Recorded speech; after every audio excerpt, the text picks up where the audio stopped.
Salom guruhdoshlar. Mana biz qizil yog'lar chuvalchangi bilan shug'ullanamiz. 4 oy bo'ldi tashaganimizga 5-oy natijasi. Mana qurtlarimiz. Endi bizda mahalliyda qurt deydi.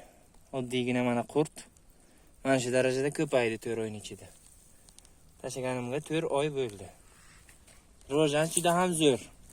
Lichinkalar ham zo'r. Yeyish ham juda ham zo'r.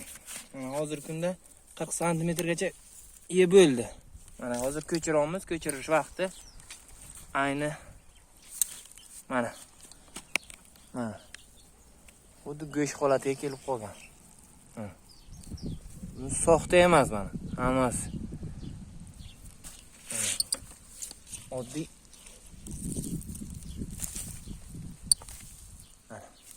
Bu ham bir mo'jizadan bittasi. Ko'payishini qarang bilan. Juda ham zo'r. Sizlarga ham maslahat berib qolaman.